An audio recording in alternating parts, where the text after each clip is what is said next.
Welcome back to another episode of Ultras 11. I'm Joe. And I'm Al. And today's random fact of the day is, did you know, Alex, that only 8% of the world's currency is physical? Even more of a fun fact, 7.8% of that is in Saudi Arabia. Wow. I'm kidding, actually 7.8% isn't in Saudi Arabia. It's just the perfect way to talk about my first topic that I want to speak to you about. We kind of gave it away last week because I'm stupid. It's better than DJ Khaled. Yeah, dude, I'm pretty sick. I got the keys. But last week I kind of mentioned it, but this week we're gonna talk about it. You gave it a little sneak peek. Yeah, a little preview for you guys. So the ongoing trend right now that you see in the world of football is Saudi Arabia is coming in with some pretty lucrative hot offers. And you see a lot of these players actually like analyzing and whatever. Before you would have guys like Anderson Talisca, Abu Bakr, like decent players, but never going to actually hit like a Real Madrid or, you know, anyone crazy. Yeah. After the World Cup, you saw the likes of Cristiano Ronaldo join Al Nassr. And his contract was pretty crazy.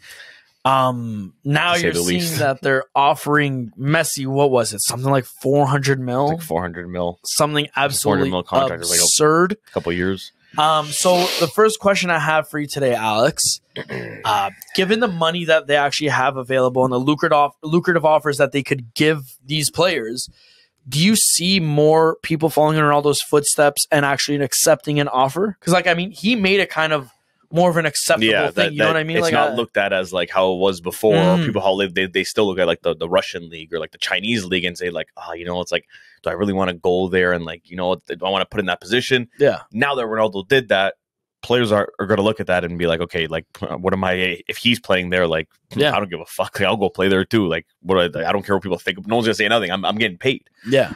But like with Ronaldo going there, I again like Ronaldo and Messi are just. They have a big impact in everything that they do in football. And like, especially saying that Ronaldo, by going there, is going to open a lot of doors for people that maybe were scared or just weren't sure, like, you know, like, is it even a good enough league? Obviously, at the end of the day, whoever's going there is going there for the money. Yeah. But you still want a decent enough quality of football that, like, you can still enjoy playing. So people, obviously, they're going to think about that. I think it is getting better, especially because I feel like they're investing a lot into their soccer now because they want to bring the World Cup there in 2030. Yeah. So I feel like the game is going to grow there. And I feel like a lot of, I think at first you're going to see people that are like closer to retirement, closer to, you know, their end of like their years. And they're going to go over there, 2-3 year contract. They're going to make bank and they're going to set up their families for life. Because at the end of the day, that's what majority of them are thinking. A lot of them are saying they want to set up their families that their families don't have to worry about going to work and struggle like they had to growing up. So I think it's going to start with that. But I think you'll see it slowly transition. I don't think they're going to attract every name and it's going to turn into everybody's going there. But I think you're going to start seeing, like, you're going to see people in, you know, the prime of their years, or like they're getting like 25, 26, just getting up there. You're going to start seeing them instead of, they're going to have offers from, you know, maybe United, City, Liverpool, Real Madrid, and then they get a stupid offer from Saudi and they're like, you know what? Maybe I'm going to go over there. Like, I don't, you know what? Hey, I don't really, I want to take care of myself, because at the end of the day, you never know what's going to happen. You can be the greatest player in the world. Next day, you go play a game, you tear your ACL.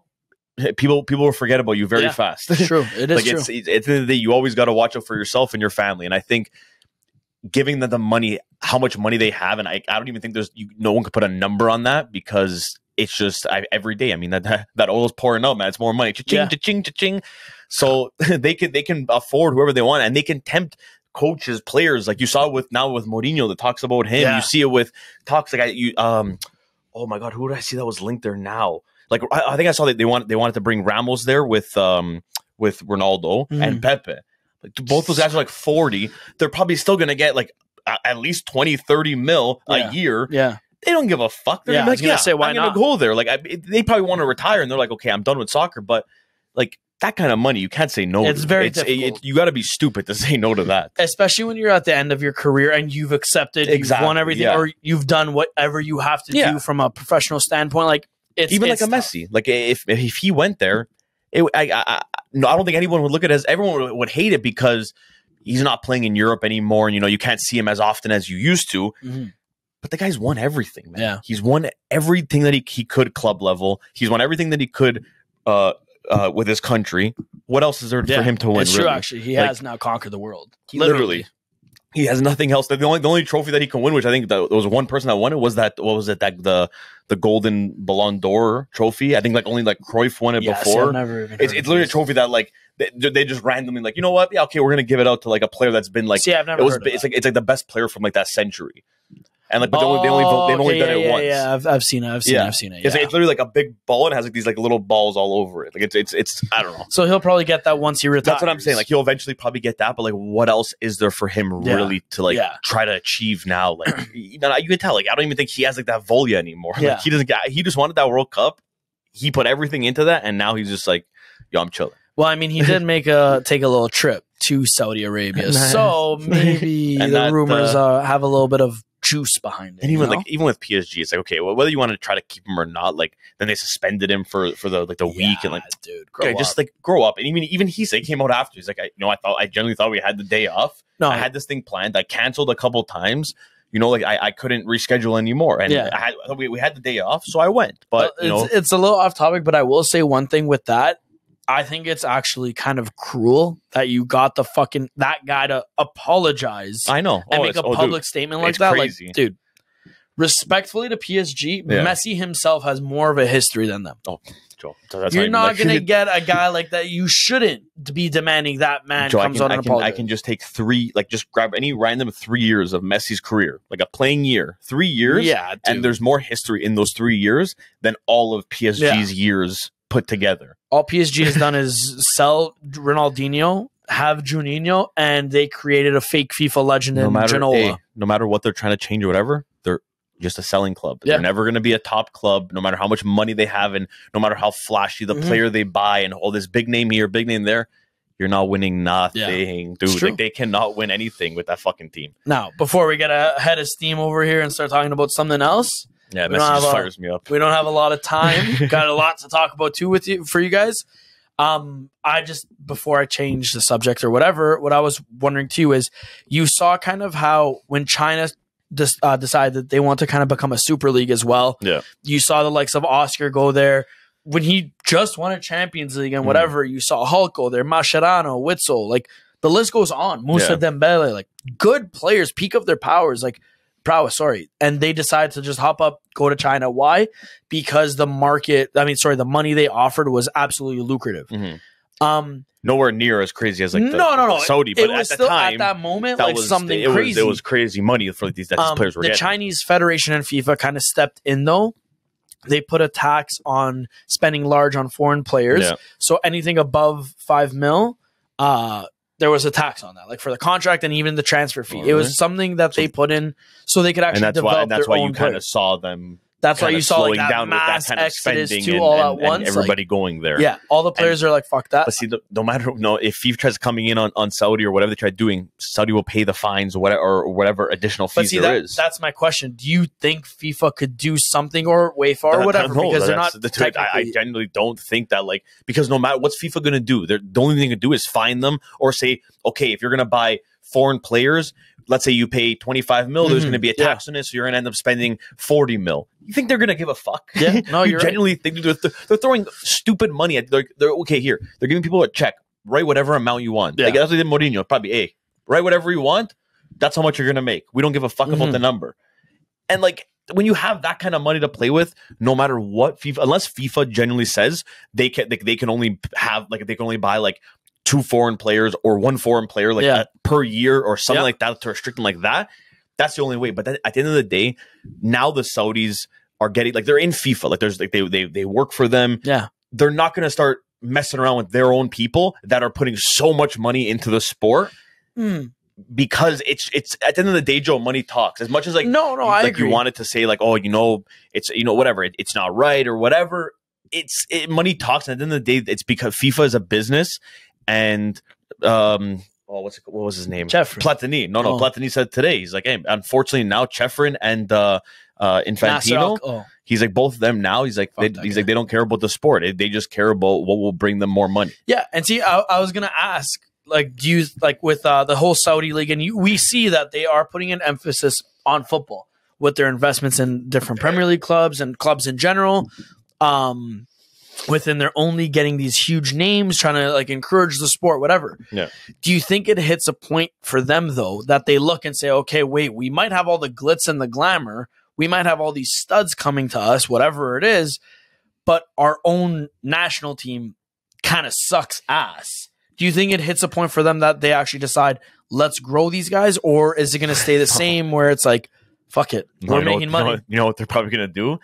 And honestly, I would love to like this to come true and then us to come back to this, because tell me you can't, like, them starting to go for younger players who they kind of show a little bit, but they're having trouble getting onto like a bigger team. They try to get one of those guys, have them play for them, then eventually you get the passport. Now you come play for Saudi. I genuinely feel like that's not a bad show, man. They're gonna grow their players. Don't get me wrong. They're obviously gonna do that for everybody. That's just crazy. That's unheard of. But I genuinely think that they're gonna like try getting guys from other nations that play there to change nationalities. And dude, even if they fucking have to bribe them, hey, you know what? Hey, switch over. No, I want to play for Spain. I love Spain. Oh, does $200 million change your mind?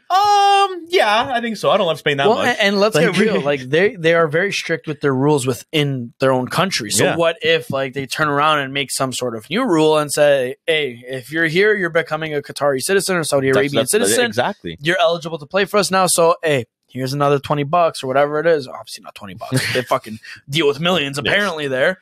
But they do that and say, hey, come to Besiktas type of thing, you know? I can genuinely see that happening, man. Like they got too stupid money. Yeah. It's just a sad thing. I do think that FIFA has to step in. I'll be honest with you. Like for me, obviously I get it. Athletes' careers in general, they're not very long term. You have to maximize your profits type of thing. You got to make your money. Yeah.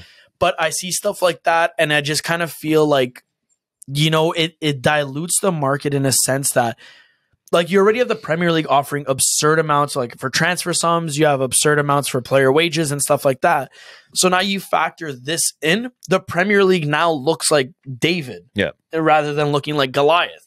Because again, Al Nasser could look at you and say, hey, you're going to offer Mudryk 40 mil. This is chump change for us. We're going to offer you 180 mil. Yeah. And then it goes back to diluting the market where like an average guy goes for so much. And like, but see, I don't think that's really like, unless it really picks up, because you have to think like, dude, I don't remember when like Ronaldo on Madrid in his prime. Remember, like there was a talk that the summer would come around, and let's say he had to renew, but like he didn't renew yet. He had like a year left, and then you heard like, oh, this Chinese team is gonna offer Ronaldo 5 years, $300 million. Majority of the players, especially guys like that, or like an Mbappe or Haaland, they're not gonna take that. Yeah, so but it's not really gonna it's only gonna dilute it for the players I feel like now are players that don't really have a market for them and aren't really wanted by other teams. Yes, but then they're gonna probably just overpay for them and help out the team. But I don't really see them really diluting the market just yet, and for a while, because I don't think they still have that pull that they can attract anybody they want to bring there. Because at the end of the day, people are still gonna they want to play in Europe, they want to play in Champions League. That's the thing that people still want to do, and that's the only saving grace that will separate Saudi from thing. If let's say FIFA or UEFA just one year, okay, you know what? We're gonna have Saudi teams and whatever teams start joining Champions League, then it's just gonna get stupid. Yes, yeah, and I think that's what separates. That's what makes, even for like when China tried to do their whole little Super League thing. Yeah, I think that's what kind of separated the guys that like wanted to compete and stuff like that, because they would have the likes of Europa League, Champions League, whatever. And as much as like money talks, I do agree with that statement. At the end of the day, a lot of players love that history and the recognition of being a part of something. They're going to want to play great in the biggest competitions, and they want to play on a big team that has a lot of history. They want to be a part of that history. So like with the whole like money for the market thing, for me that I don't agree with. I don't really see that being much of an issue now. In the future, like I said before, I was saying before, if they end up start attracting younger players and the league actually starts expanding, and let's just say they get into Champions League, then you're gonna have to see what the market. But I feel like at that point we're gonna have the Super League. Teams are gonna have a lot more money. It's gonna happen. Like it's sempre Super League. Joe, it's gonna happen, man. You know it. I know it. We all know it. It's just a matter of when. As for right now, we don't have a Super League, and the one thing that separates the Saudi Arabian League and a bang average shit team like Roma is Roma gets to compete in Europa League, and there's Champions League, and Al Nassr doesn't. Al Afif. No, that's a player. Regardless, Al Fateh, that I do remember. They don't have that. So let's talk about this week's fixtures. We got Champions League going on. I knew he was leading up to that. We got Europa League going on. This is what I was waiting for. Now, we got the Champions League games happening on Tuesday and Wednesday. Yeah, but we don't really care about those this week. We don't, but we do. Or we don't. No, we can go over it quickly, but I want to go over our teams. I feel like if you want to see the meat and potatoes, like you'd want us to talk about Europa League because our teams are there. For the Champions League, we may have a couple special guests next week. We're gonna just confirm that and make sure, but we'll see if we'll get it. We might be getting a little bit spicy. Yeah, we might be getting a little bit spicy next week. That's why I don't want to harp on it. I'm gonna say quickly. We'll start it off. Real Madrid and City quickly. The City has the voodoo curse lifted, so they're not going to win anything, and Real Madrid's going to win that. And then Milan versus Inter. Okay, that's what I'm quickly saying. So now you go quickly. Milan Inter. Think Milan's going to make it out of there. City Madrid. I think City is finally going to beat Real and kick them out because. The Real is just they haven't. I don't know. They're not looking the same, and I know they're obviously it's completely different in Champions League. They're completely different beasts, but I just think Pep will finally get his way and be able to get through them. And I think with the whole thing with the voodoo curse, now we'll see if it's actually real. If they win, I swear to God, I'm gonna go fly to wherever Toure is and just have like, hey, buddy, okay, I need this witch doctor. I need a couple favors done.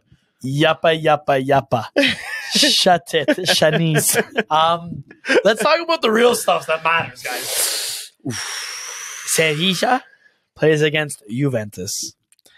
Bayern Leverkusen plays against Roma. This is happening Thursday. Pretty crazy. This is the big stuff. This is the big stuff that's happening. Me and Al have been saying for quite some time, dude, imagine Roma versus Juve in the finals. Holy fuck. Dude, I'd be happy because that Italian team's guaranteed, dude, but we were saying that before we even the matchup even happened. It's true.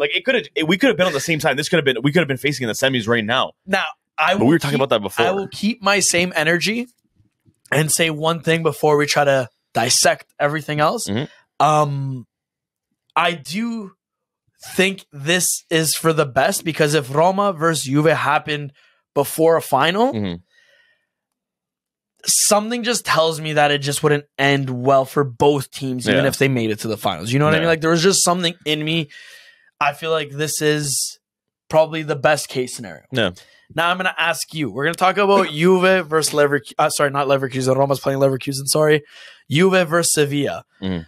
As far as matchups go, do you think this is as even as it gets? Juventus versus Sevilla. Yeah, man. Like honestly, I kind of wanted this from before, before we got united. I kind of wanted Sevilla, and then when I saw how it all played out, I'm like, hey, as long as we can get through Sporting, and if they beat United, which I didn't think they were going to, but fuck, man, like that kind of scared me even more. Yeah. But I think like it's gonna be a very even game. Like it's not gonna be like a lot of room to like for either team. Like I feel like I'm so scared for this game just because this can honestly go either way. Like you can't look at the standings. You can't look at anything. Yeah, this guy just took the fucking words out of my mouth. No, I'm sorry, but I'm saying like you can't like it's like in Champions League. Madrid, they're doing bad in the league, but they're a different animal. Yeah. Sevilla, they're fucking king of Europa League. It's true. Like no matter, they can be in relegation zone having the worst season of their life. Munchie's playing for them because they're all injured and they had nobody left, and they would still do something in Europa League. You're not wrong. It's just it's in their blood, man. It's like, Juventus has like the winning DNA in like Serie A. Like they have Sevilla has it in Europa League. Like no matter who they come up against, they get it done. Now, the last time, sorry to interrupt you. It scares me. No, sorry to interrupt you. But the last time we spoke about this, Juventus didn't get their points back. Last time we were talking about them in Europa League, you were saying they had to make the push. You have to go for it because you don't know if you're getting your points back. Top 4 is a mystery, blah, blah, blah. Now, we all know, well, I don't know if you guys know, but we know Juventus got their points back, and now they're a top 4 team. I'm just going to say top 4 still, regardless. They're in the top 4. And not that they're comfortable, but they have some room for error if they were to drop a game here or there within the league. Now, does Europa League still seem as important as it once did for you guys? Yes. Two reasons. One, because first of all, with this whole case going on, we got the points back after they took the points away from us mid-season and whatever. We got them back now, but the case isn't put to bed yet. They're still talking about it. Now, I was reading today that they might come up with a conclusion at the end of the month, which is the end of the season. So, they're going to see how many points we have and then deduct us. But whatever. Just in case, if that happens, you can't, have faith and be like, what, hopefully that doesn't happen. And let's just come top 4. Then, whatever happens in Europa League happens. You can't think like that. Yeah. Like you have to think that, okay, let's just let's minus 10 points now. Just like, in the Juve locker room, minus 10 points, show the tables like that. Guys, this is where we're at, just in case. We still have to fight to get up there. Yeah. But Europa League has to be a priority just in case, because if we do not make top 4, we need to win Europa League so we can guarantee Champions League. And that's the only way they won't be able to take it away from us, no matter how many points they deduct us. Yep, you're not wrong. Then it doesn't matter. They have to go in there with that mentality because, like you said, I know, now you're sitting pretty in second. You have a little bit of room to kind of, lose a game here, tie a game here, but you don't know about, what the other teams are going to do. And I don't want to wait on them and rely on them to lose games and drop points. No, it's you as they whatever. They have to do what the fuck they got to do because what's your second reason? Hold on, I'm getting okay, sorry, chef. Hurt. I'm an eager beaver. Now you fucked me up, but this game here, Joe, it means a shit ton, and they have to play their best game because they have to go to that final, and no matter who they play, they have to win because the league is very uncertain. I know, it could be Roma, but again, that's another reason because it's like Milan and Napoli. You play them, but you play them in the league. You have that should be not an easier opponent, but an opponent that you know them well, and you should be able to fight, put up a good fight against them. And at the end of the day, I'm not going to say Juve is a better team than Roma, but we do have more depth and we do have better players. Roma can play a better game this year, and they've showed it.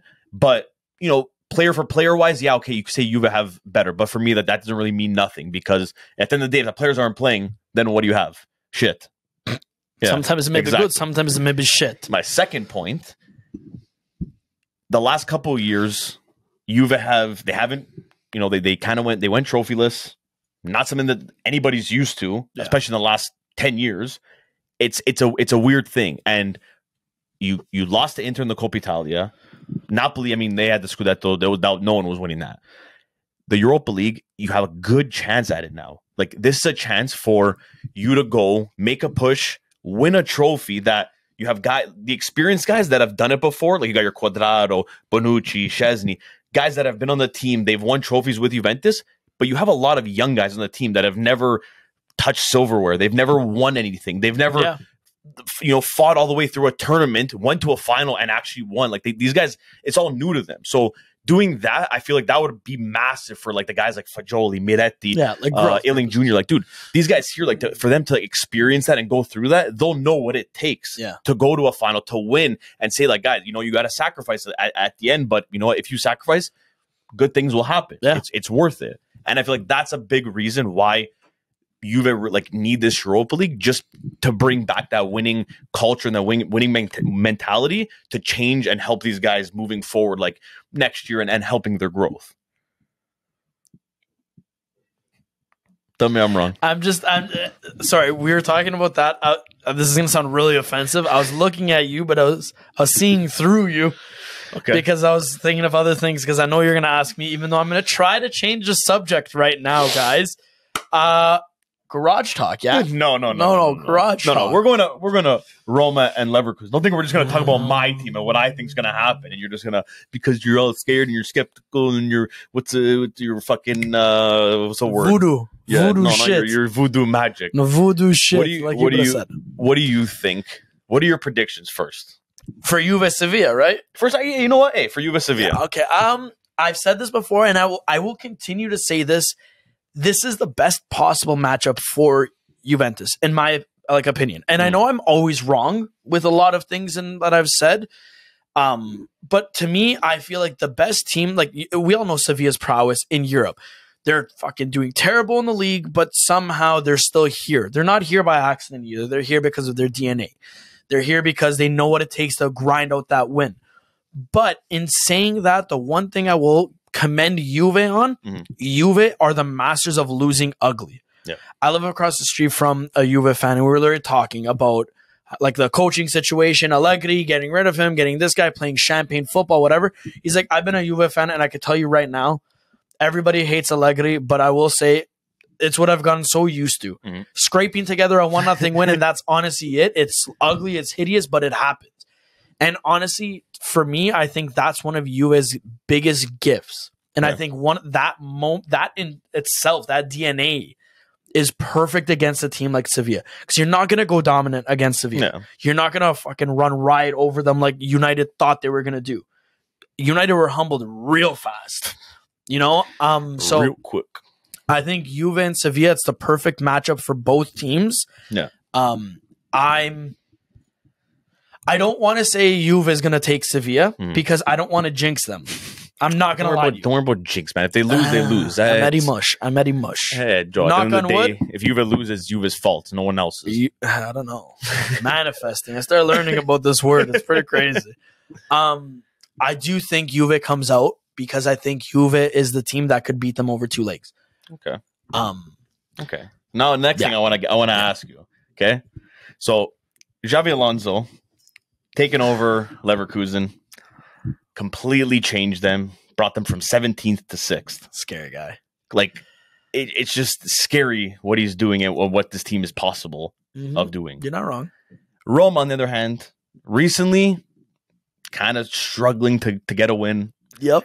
Not having the best luck with injuries. Yep. At the most important time of the year, everyone's fucking dead. It's the end of the year, man. This is when the players that can't hack it, they die. They drop out, man. They can't do it. Their body can't handle it. It's true. But given these injuries now and Roma's form, how do you see Mourinho getting like Roma ready for this game, and like how do you see him going out with the team?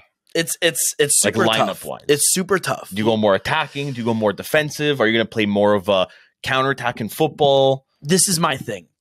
You don't have you do have Dybala, but how fit is Dybala? Right? So in the perfect world, Dybala could last at least 60 to 80 minutes. You could get that out of him. But I don't even know if that's possible.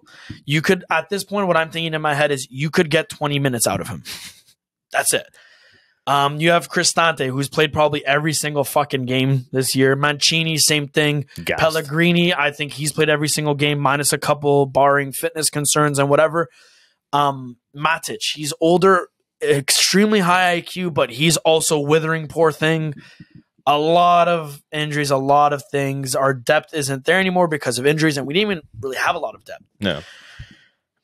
But I honestly want to look at you and say, the first leg you're at home, you have to go guns blazing. You have to go guns blazing. Now, I don't want to say all out attack, but I want to say you're playing an attacking, cautious game. If you go too defensive that you're just trying to hit them on the counter, respectfully, I don't think there's the creativity there. And or the speed for that matter, because you don't even have El Shaarawy at this point. No. He's injured. So Balkan, he's not allowed to play again. I don't know what, because of FFP actually. I know why. Because FFP are fucking cocksuckers to us. So we have to go with a limited squad in general. Yeah. So we don't necessarily have that speed. So counterattacking is very difficult. It's one of those games that you have to be controlling it from the first moment to the last moment. You can't allow them too much, but you also can't overexert yourself. Yeah. I think I've said before, the season itself, top 4 is a loss.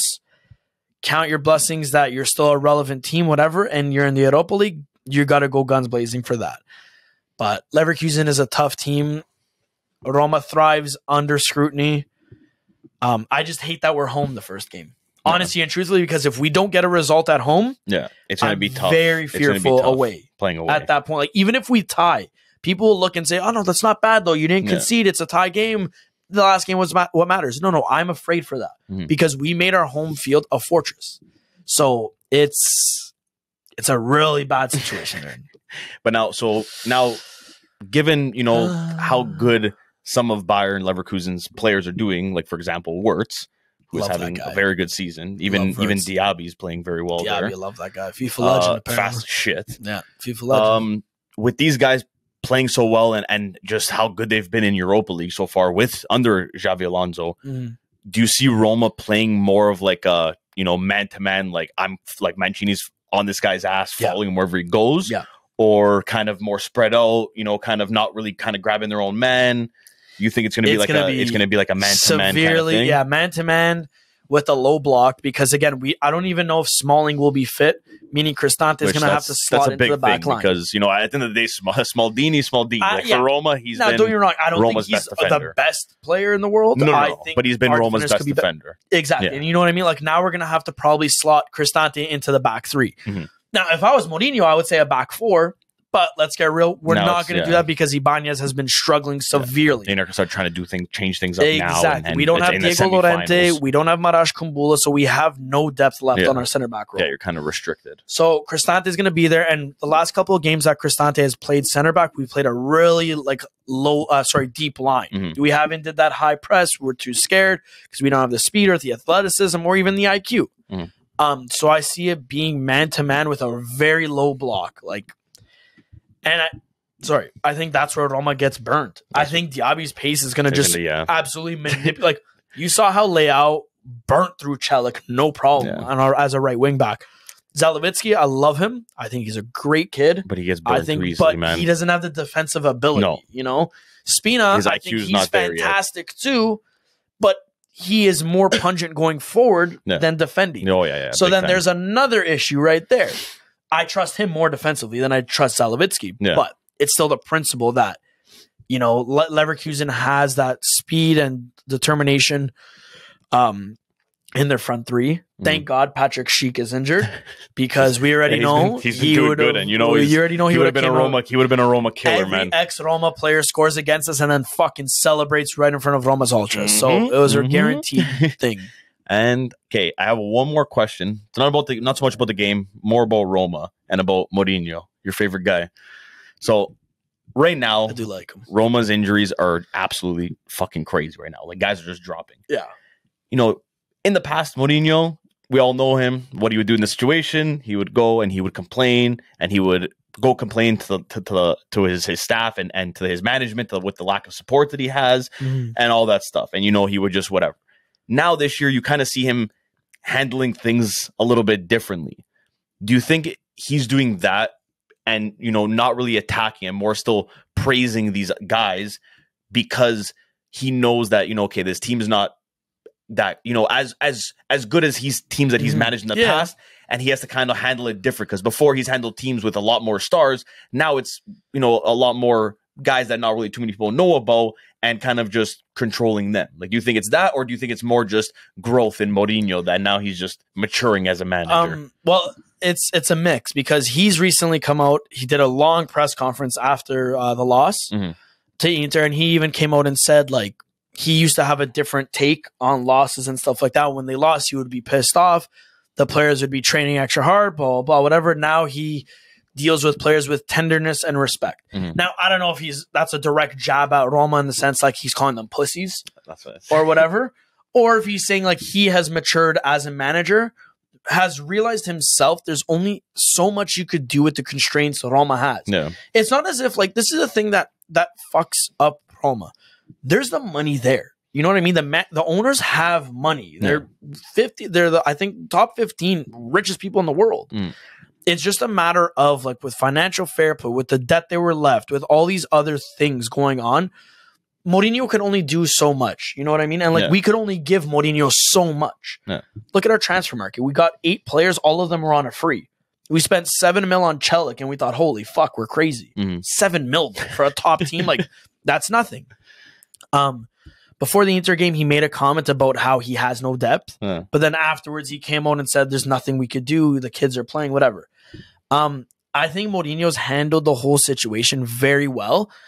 It gives me, honestly, nothing but confidence. I know there's a lot of rumors about him going to PSG, Saudi, this and that, whatever. But I still also see this chapter in Mourinho's life as a genuine happy moment. You know, like in Pursuit of Happiness, when he finally gets that job, makes his sale, whatever, how he's standing in the middle of New York and he puts his hands up, whatever.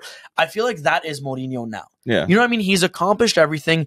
Rome's a beautiful place to live in. Temperature's fucking beautiful. You know, like everything about it is just his perfect moment. You know what? I feel like that's what it is for Mourinho. And that's why he's not as mad and not making comments or whatever. And because he's not attacking everybody like I feel he used to be. his priority is still trophies. He still wants that. Obviously, you could see. He still wants a win. But I feel like he has now hit a point of realization and whatever, where it's like, no, this is it. You know, this is what I'm going to do. I'm not going to leave here after my second year. You know, I genuinely see him next year will be his last year. Do I see him extending? Maybe not. But I do see him riding it out. Because I genuinely think he's fallen in love with something. With other than winning. You know what I mean? Yeah, exactly. Like he's the for Rome, once the fans, like it's like a family. It's a different. He's been a top coach. He's been. Look at the teams that he's been on. Like he hasn't. At the end of the day, like I don't. Like again, I'm not trying to say this like as a jab to you. Like I'm not like it's Roma's not a top team. No, we never were. This is a different experience for him going to a team like that where management is not at your throat to fucking win. It's like, hey, come in, do your thing. If you win and you get something done here, hey, buddy, you're going to be a god. Because it's true. Not many people can do that. It's true. So for him, he's like, holy shit, like, this is actually kind of nice. Like, I don't got to, you know, like, dude, he went to Tottenham and they were like, at his throat, you got to win. And they sacked him. Like, a team like that, if Tottenham had a different mentality and they just said, you know what, we accepted, we're not as good as City, even Arsenal or Liverpool, any of these teams. We just want you to give this team direction and some sort of an identity because they don't have anything. They don't have a winning mentality. They've never won.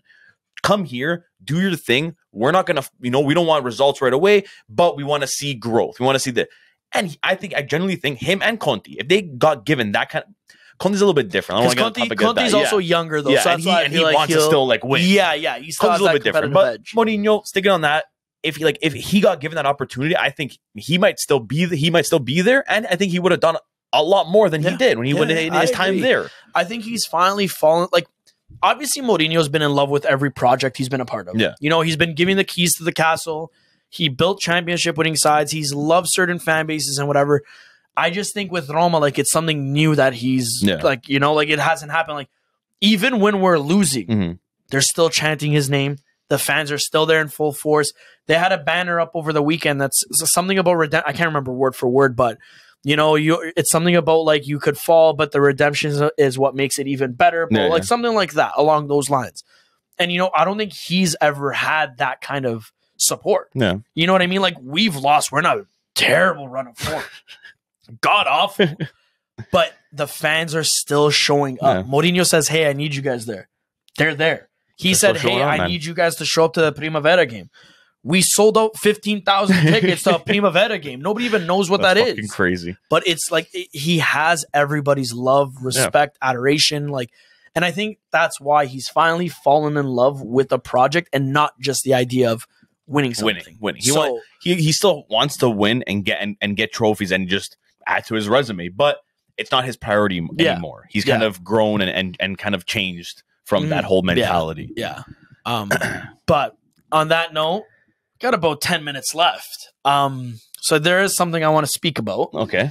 Surfing through the podcast, doing a little bit of research, and I saw something that caught my mind, and I thought we could maybe use this for Garage Talk. So thank you, Footy Culture, for this idea. Thank you, guys. I hope you don't mind we took it. We're not going to do anything. We're commanding you. Thank you. We're just putting our input into it. So we saw that they spoke about players from the past if they could make it present day and which players and stuff like that. So which players wouldn't make it in present day? I seen they mentioned Roy Keane, David Beckham, Wesley Schneider, Gattuso.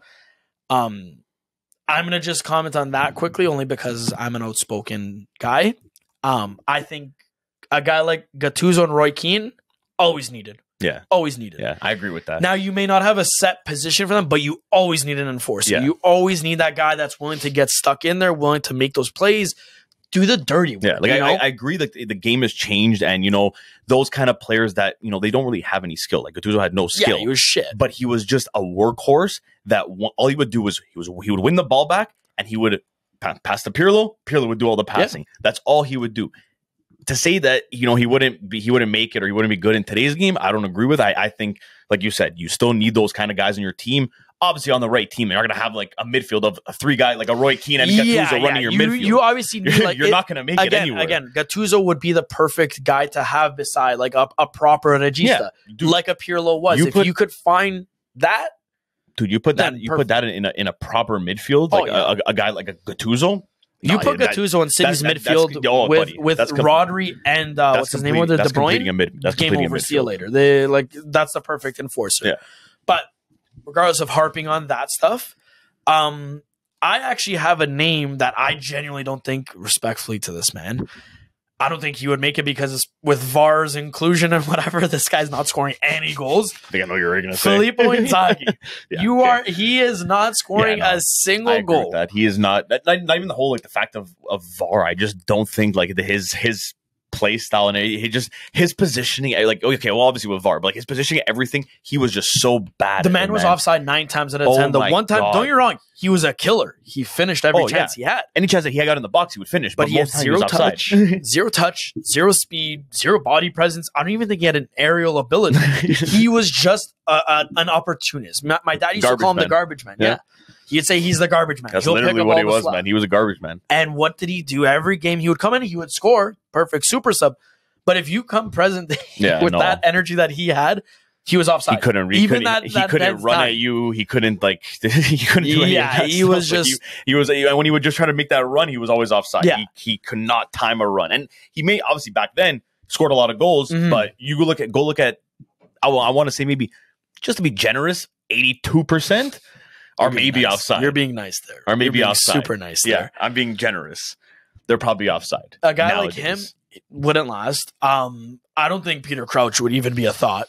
No, Peter Crouch, actually. I don't. Dude, I know he's like a cult icon over here and respectfully, whatever. You gotta kind of draw the line. I feel like that's a guy that he wouldn't even crack it into a Primavera team. No, Peter Crouch he would not even. He wouldn't make it. I don't think he has any the skill for it. He just right place at the right time. Was what he was. Don't get me wrong. I respect him because he'd probably look at you and say the same thing. Yeah, but he just today's day and age he wouldn't crack. No. There's too much. The players have evolved now. Look at Lewandowski, Harry Kane. They're tall, mobile target men. Yeah. That's the strike force. But the thing is, Peter Crouch barely made it in his own time. Exactly. So, now, a guy like that nowadays would not crack it. Yeah. And especially in the Premier League where he played his whole fucking career. Would not crack it in there at all, man. Now, do you have a player you don't think would make it? Present day? It's tough. A present day player? Sorry, a legend of the past. Would it make it present day? That wouldn't make it present day. That wouldn't make it present day. It is tough though, because it was a tougher time to play. That's like, physicality wise. Back then, I feel like a lot of players back then would be able to play now. Obviously, like for me, probably Neville. Oh yeah, he's a bum. I don't think like Jamie Carragher. See you later, buddy. Carragher maybe like depending, like maybe playing for like Swansea or something. Not even, dude. But like Roy Kent from Neville. Ted Lasso would be better than Jamie Carragher. Dude, Roy Kent's a legend. Roy Kent's an icon. Dude, he's a fucking icon. Yeah, you're not wrong though with Neville. For me, like I don't know, like I'm trying to think, like probably like Neville would be one guy that I don't think would do anything. I mean, I don't know if it's not that long ago, but like I still don't. He was barely a thing back then. Andy Carroll. Yeah, no, I don't think now he would really do anything. I don't know. Like I'm trying to like West Ham legend though, so I mean, can't talk too much about that because then we're gonna have Zach cry about that's okay. Zach can cry all he wants, man. I was gonna say Paul Scholes. Paul Speedy Scholes is another one, man. I never rated him as a. I never rated him. I don't know what he was. I know I'm going to get attacked for saying that. He was good in his time, but I agree with you that I don't think he would be the player he was. I think he'd be able to play now, but I don't think he'd be able to be the player that he was at that time when he was playing. My thing is, I just don't know what his role would be. Like, okay, David Beckham. You take him for an example. I don't rate Beckham too highly. Whatever, but I do think Beckham would be still what he was present day. Yeah, only because of his ability. I mean, I don't even think he was anything when he played, other than just hyped up for scoring a free kick and then having a baggy shirt on. But having every hairstyle. I think that's why he would survive present day. But just for his looks. Yeah, just for his looks. That's all he would be. No, okay. I think Beckham offered a little bit more. He'd be like I'm not saying anything crazy. Tell me I'm wrong. He's literally Jack Grealish. I actually like just a good looking. Yeah, because I like Jack Grealish because like the shit he does off the field.